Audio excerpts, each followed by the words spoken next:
ఓం గణానాం త్వా గణపతిగం హవామహే కవిం కవీనాముపమశ్రవస్తమం జ్యేష్ఠరాజం బ్రహ్మణాం బ్రహ్మణస్పత ఆనశృణ్వన్నోతిభిः सीदसादनं మహాగణాధిపతయే నమః మహాసరస్వత్యై నమః దుం దుర్గాయై నమః ఓం ద్రాం దత్తాత్రేయాయ నమః. ఈరోజు పంచాంగం క్రోధినామ సంవత్సరం ఆయనం దక్షిణాయనం వర్ష ఋతువు భాద్రపద మాసం కృష్ణపక్షం పాడ్యమి తిథి తదుపరి విధియ ఉత్తరాభాద్ర నక్షత్రం. ఈరోజు వర్జం రాత్రి 10:50 నుండి 12:30 వరకు ఉంటుంది. రాత్రి ఉంటుంది కాబట్టి కంగారు. 19వ తారీఖు సెప్టెంబర్ నెల, వారం గురువారం. వార దుర్ముహూర్తం ఉదయం 10 గంటల నుండి 11 వరకు. ఈరోజు రాహుకాలము మధ్యాహ్నం 1:30 నుండి 2 గంటల వరకు. యమగండము ఉదయం 6 గంటల నుండి 7:30 వరకు. ఈరోజు శని నక్షత్రం గురువారం రావటం, ఈ కాంబినేషన్ అనేది చాలా విశేషం. పేరు ప్రఖ్యాతలు రావడానికి, మంచి పొజిషన్లో ఉండడానికి ఇది ఒక అద్భుతమైన కాంబినేషన్. ఇది వాళ్ళ పంచాంగం. జయ గురుదత్త. ముహూర్త బలం.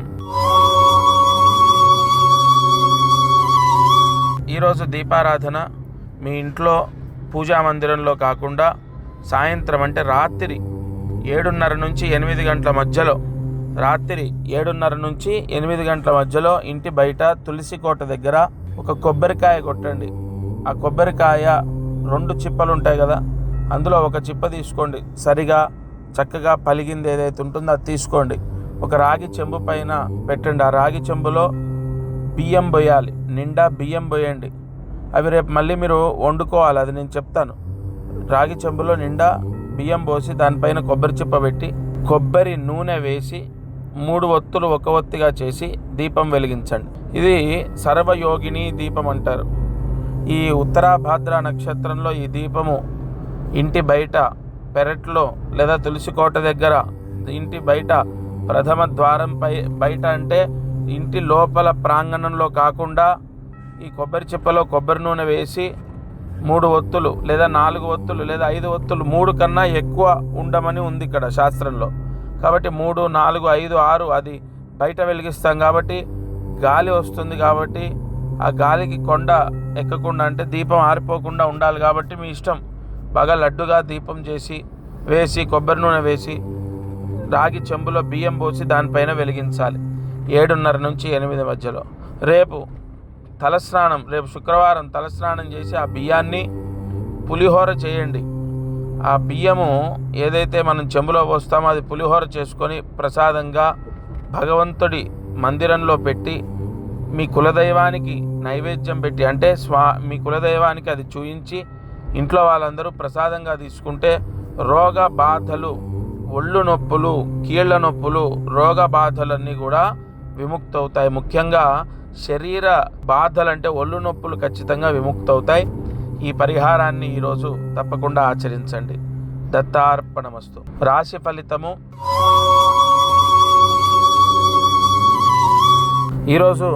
ఈరోజు మనము సింహరాశి గురించి తెలుసుకుందాం. సింహరాశి వారు గ్రహస్థితి, సెప్టెంబర్ నెలలో గ్రహస్థితి యోగాన్ని ఎలా పొందుతారు? ఎందుకంటే రాశిలో బుధుడు సంచారం జరుగుతోంది. అది విశేష యోగం. వ్యాపారంలో విపరీతంగా కలిసి వస్తుంది ఈ నెలాఖరులో. సప్తమంలో శని. అయితే రావాల్సిన డబ్బు కొంత డిలే అవ్వడం, ఇతరుల దగ్గర డబ్బు ఆగిపోవడం, ఇతరుల దగ్గర నుంచి రావాల్సిన డబ్బు రాకపోవడం, లేదా ఇతరులకు ఇచ్చిన డబ్బు టైంకి రాక ఇబ్బందులు పడడం, ఈ సమస్య ఉంటుంది. అలాగే అష్టమ రాహు అంటే అకస్మాత్తుగా అవ్వాల్సిన పనులు అవుతాయి, పెండింగ్ పడిన పనులు పూర్తవుతాయి. దశమంలో గురువు ఉండడం కూడా మంచిదే. సింహరాశి వారికి చదువు, ఆరోగ్యం తదితర విషయాలు, వైవాహిక జీవితంలో యోగము, వైవాహిక జీవితంలో గొడవలు ఇవన్నీ చూసుకుంటే అంతా బాగున్నాయి. భార్యాభర్తలు ఆనందంగా ఉంటారు, ఇంట్లో ప్రశాంతంగా ఉంటారు, బాగా చదువుకుంటారు. సింహరాశి వారు వ్యాపారంలో బాగానే ఉంటుంది, చదువుకునే పిల్లలకు బాగానే ఉంటుంది. ఓవరాల్గా సింహరాశి వారికి సెప్టెంబర్ నెల బాగుంది, ఇబ్బంది లేదు. కానీ ఒకటి ఏంటంటే ఈ రావాల్సిన డబ్బులు రాక ఇబ్బందులు ఎదుర్కొంటారు. దానికోసం గాను 23వ తారీఖు సెప్టెంబర్ 23 అనగా సోమవారం, ఆ రోజు షష్ఠి తిథి, రోహిణీ నక్షత్రం. ఆ రోజున దగ్గరలో ఉన్న శివాలయంలో మీ పేరుతోని అభిషేకం చేయించుకోండి. ఈ చిన్న పరిహారం చేస్తే చాలు, ఈ సింహరాశి వారికి బ్రహ్మాండంగా ఉంటుంది. అదృష్టం ఐశ్వర్యం. ఈరోజు అదృష్టం ఐశ్వర్యం ఈ ఉత్తరాభాద్ర నక్షత్రంలో ఈ గురువారం కలయికలో ఒక చిన్న పరిహారం చేయడం ద్వారా మీ పిల్లలకు పేరు ప్రఖ్యాతలు రావటం, ఎగ్జామ్స్ బాగా రాయటం, బాగా చదువుకోవడం, చెడు అలవాట్లని వదిలేయటం లేదా చెడు స్నేహితాన్ని వదిలేయటం, ఎదురు మాట్లాడటం వదిలేయటం, మొండితనం పోవటం, ఇవన్నీ కూడా జరుగుతాయి. అయితే ఏం చేయాలి అంటే తల్లి కానీ తండ్రి కానీ పిల్లల గురించి ఈరోజు దగ్గరలో ఉన్న ఆంజనేయ స్వామి దేవాలయంలో 108 ప్రదక్షిణాలు చేయాలి. 108 ప్రదక్షిణాలు కేవలం ఉత్తరాభాద్ర నక్షత్రానికి అధిపతి, గురువారానికి అధిపతి బృహస్పతి. ఈ ముహూర్తంలో ఆంజనేయ స్వామికి 108 ప్రదక్షిణాలు చేస్తే ఇక్కడ శాస్త్రవచనం ఏమిటి అంటే ధనుర్ధరాయ విద్మహే సర్వసిద్ధ్యై చ ధీమహి యోమా హృదా మనసా యస్య వాచాః.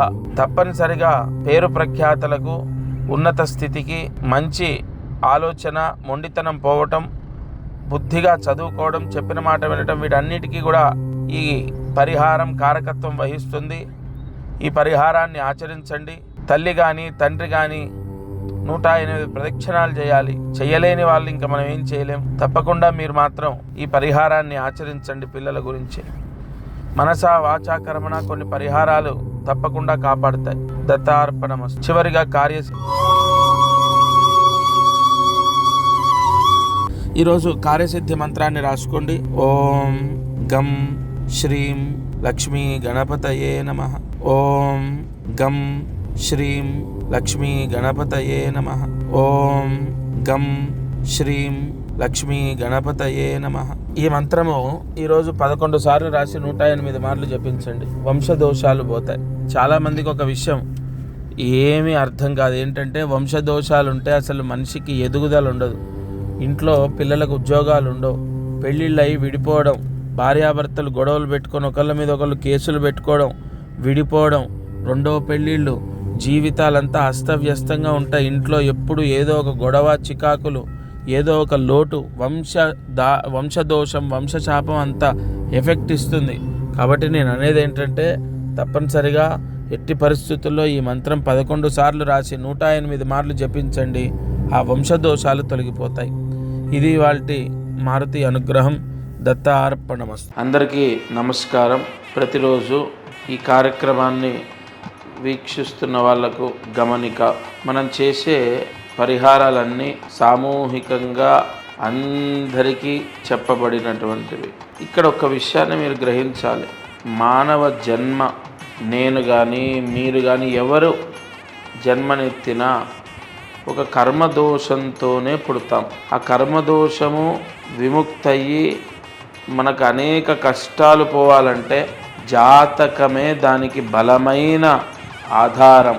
కావున ఎవరైతే ఈ ఛానల్ చూస్తున్నారో వాళ్ళకు విపరీతంగా, అంటే ఈ ఛానల్ చూడండి, దీంట్లో చెప్పిన పరిహారాలు చేయండి, ఓకే, అయినా కూడా మీ కష్టాలు తొలగలేదు లేదా విపరీతంగా కష్టాలున్నాయి, ఇంట్లో సమస్యలు ఉన్నాయి, అమ్మాయి విషయంలో, అబ్బాయి విషయం, ఇలా అనేక విషయాల్లో సమస్యలు ఉన్నాయి అన్నప్పుడు తప్పకుండా మీ జాతకాన్ని పరిశీలింప చేయించండి. ఈ భూమండలం పైన జన్మించిన ప్రతి ఒక్కరూ వారి జాతకాన్ని చూయిస్తారు చాలా వరకు. అంటే ఇక నమ్మకాలు లేని వాళ్ళు తప్ప. జాతకం చూస్తే అనేక విషయాలు మనకు తెలుస్తాయి. మీరు కింద కనపడుతున్న నెంబర్కి కాల్ చేసి మీ జాతక వివరాలు ఇవ్వండి. తప్పకుండా నేరుగా నేనే స్వయంగా మీతో మాట్లాడతాను. జై గురు దత్తాత్రేయ.